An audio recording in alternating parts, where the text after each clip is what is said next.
एक number question है, फ्रांसीसी क्रांति किस वर्ष हुई थी? फ्रांसीसी क्रांति किस वर्ष हुई थी? इसका आंसर हो जाएगा ए 1700। क्वेश्चन नंबर 1 है, फ्रांसीसी क्रांति किस वर्ष हुई थी? तो इसका आंसर हो जाएगा ए 1789 को हुई थी। अगला क्वेश्चन जो है नेपोलियन बोनापार्ट ने कौन सी संहिता लागू की थी? तो इसका आंसर हो जाएगा बी सिविल संहिता, जिसको नेपोलियन संहिता भी कहा जाता है। अगला क्वेश्चन जो है जोल्वेरिन का गठन कब हुआ था? तो इसका आंसर हो जाएगा 1834 में हुआ था। अगला क्वेश्चन जो है इटली के एकीकरण के लिए यंग इटली आंदोलन का नेतृत्व किसने किया था? तो इसका आंसर हो जाएगा मैजनी किया था। अगला जो है जर्मनी का एकीकरण किसके नेतृत्व में हुआ था? तो इसका आंसर हो जाएगा 5 का आंसर हो जाएगा बिस्मार्क के नेतृत्व में हुआ था। अगला क्वेश्चन जो है वियना कांग्रेस किस वर्ष आयोजित की गई थी? तो इसका आंसर हो जाएगा बी 1815 में। अगला क्वेश्चन जो है राष्ट्रवाद के प्रतीक के रूप में फ्रेंच ट्राई कलर क्या था? तो इसका आंसर हो जाएगा ए एक झंडा था। अगला क्वेश्चन जो है यूरोप का कारखाना किसे कहा जाता है? तो इसका आंसर हो जाएगा बी ब्रिटेन को कहा जाता है।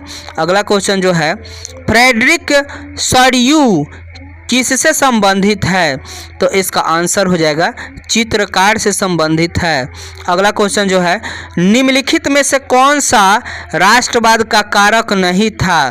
तो इसका आंसर हो जाएगा डी उपनिवेशवाद नहीं था। अगला क्वेश्चन जो है दोस्तों अब आपका सब्जेक्टिव चलेगा। तो देखिए क्वेश्चन है फ्रांसीसी क्रांति कब हुई और इसका क्या उद्देश्य था? तो फ्रांसीसी क्रांति 1789 में हुआ था और इसका उद्देश्य स्वतंत्रता, समानता और बंधुता के आदर्शों पर आधारित लोकतांत्रिक समाज की स्थापना करना था। अगला क्वेश्चन जो है नेपोलियन बोनापार्ट द्वारा कौन सी संहिता लागू की गई थी? तो नेपोलियन ने 1804 में सिविल संहिता, जिसको नेपोलियन संहिता लागू की, जिसने कानूनी समानता और संपत्ति के अधिकार को मान्यता दी थी। अगला क्वेश्चन जो है जोल्वेरिन क्या था?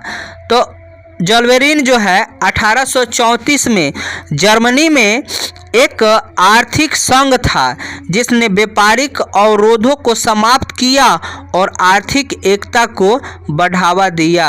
अगला क्वेश्चन जो है वियना कांग्रेस कब हुई और इसका उद्देश्य क्या था? तो देखिए वियना कांग्रेस 1815 ईस्वी में हुई थी।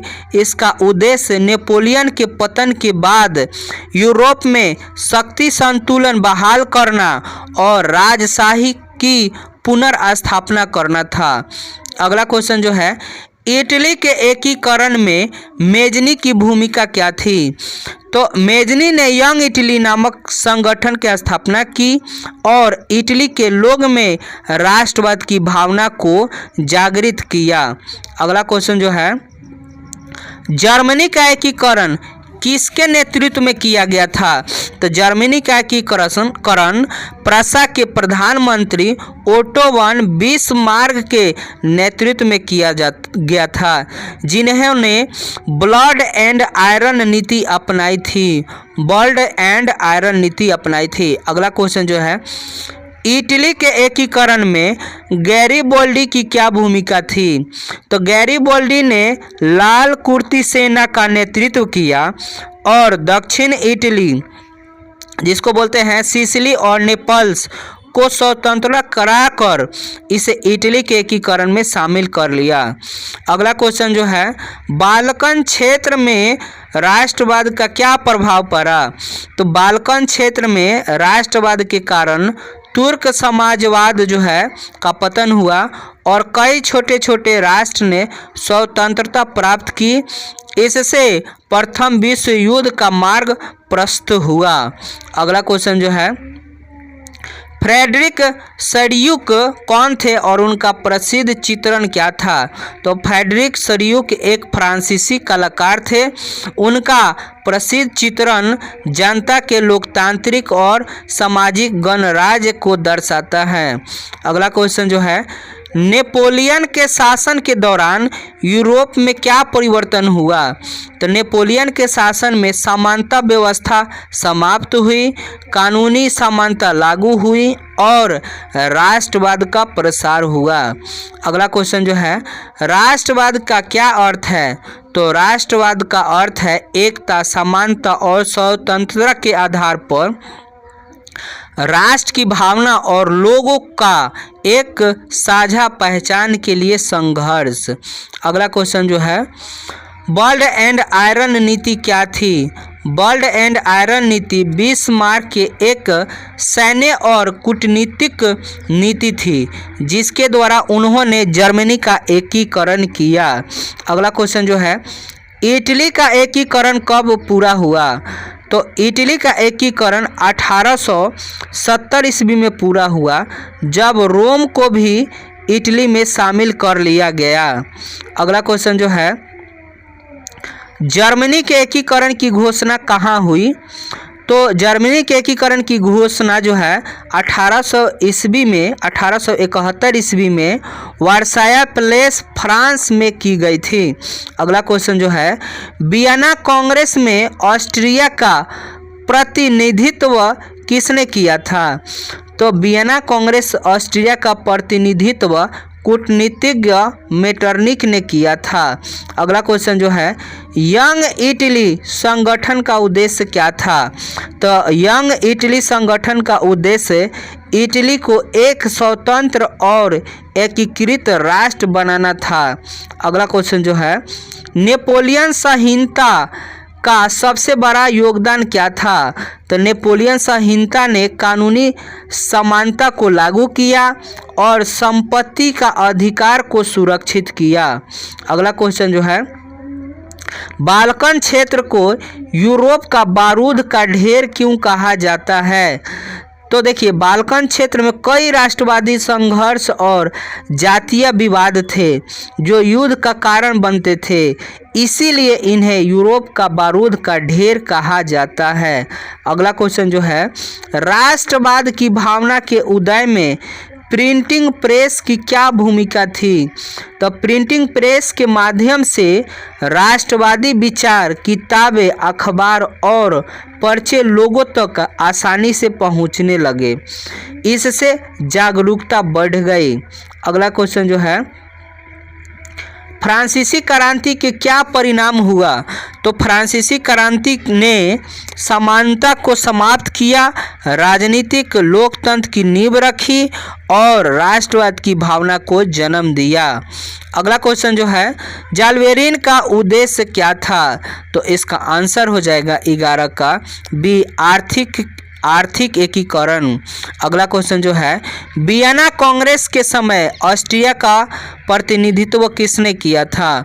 तो इसका आंसर हो जाएगा 12 का बी, मेटरनिक ने किया था।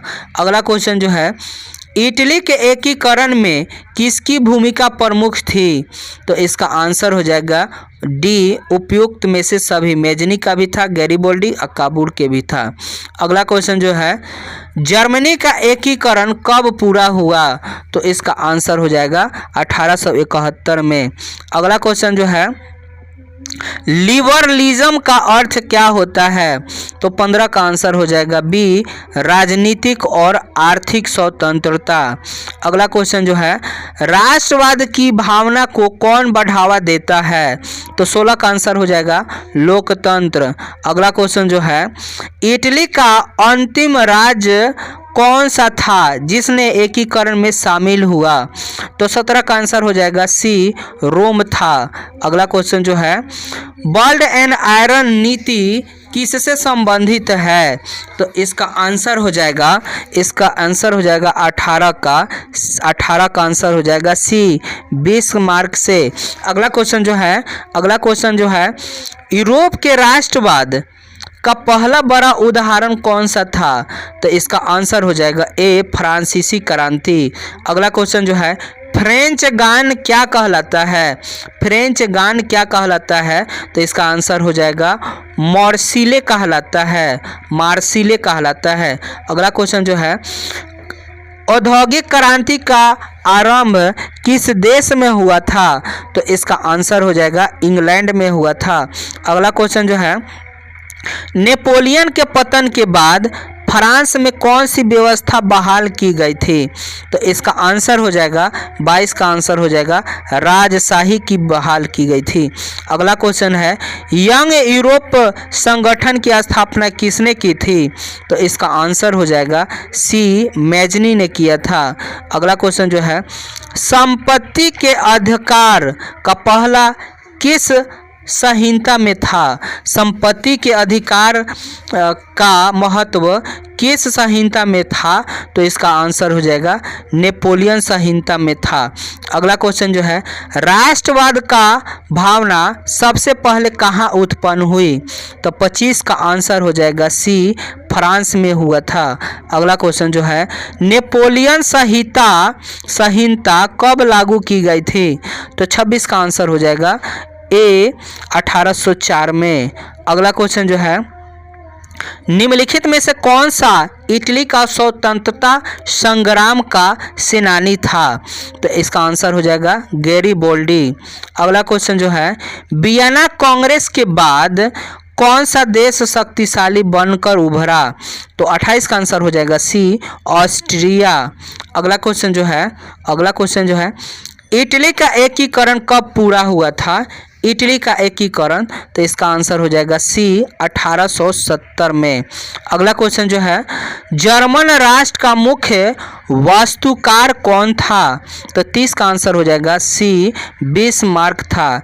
अगला क्वेश्चन जो है, गोल्ड एंड आयरन नीति का प्रयोग किसके एकीकरण में किया गया था?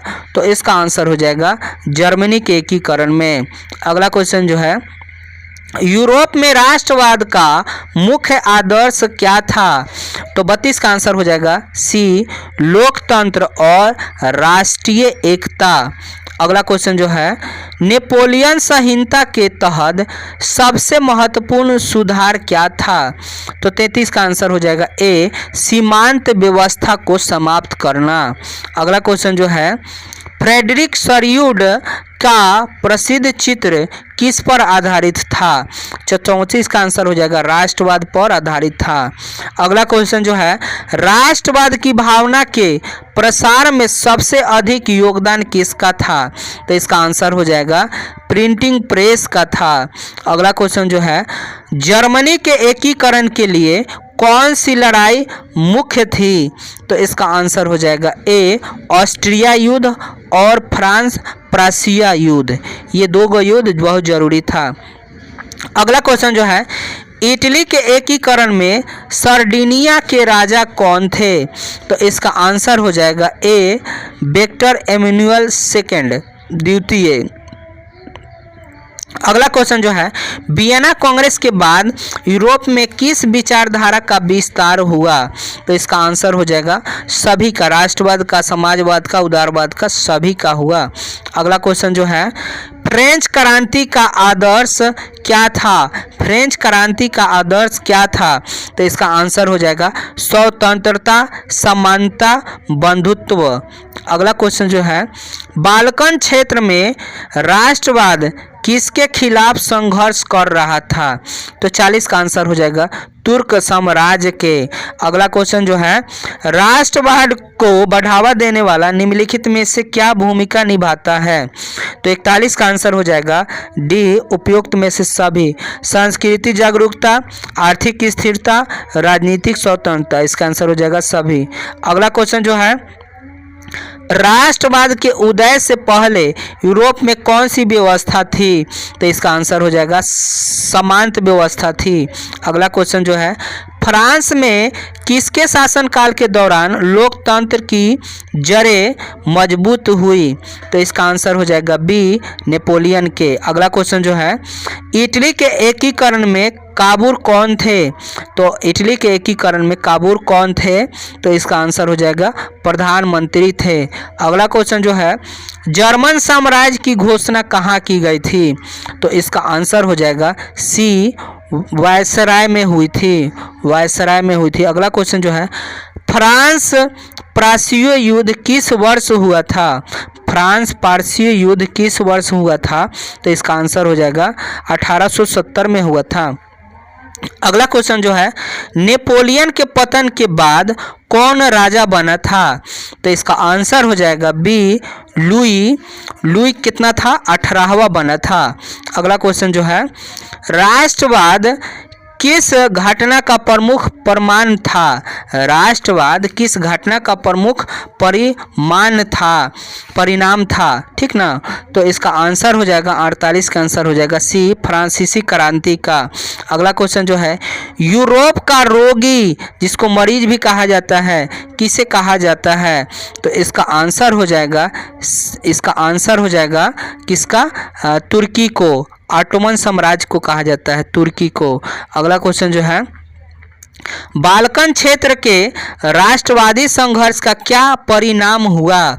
तो इसका आंसर हो जाएगा प्रथम विश्व युद्ध। इसका आंसर हो जाएगा ए, प्रथम विश्व युद्ध।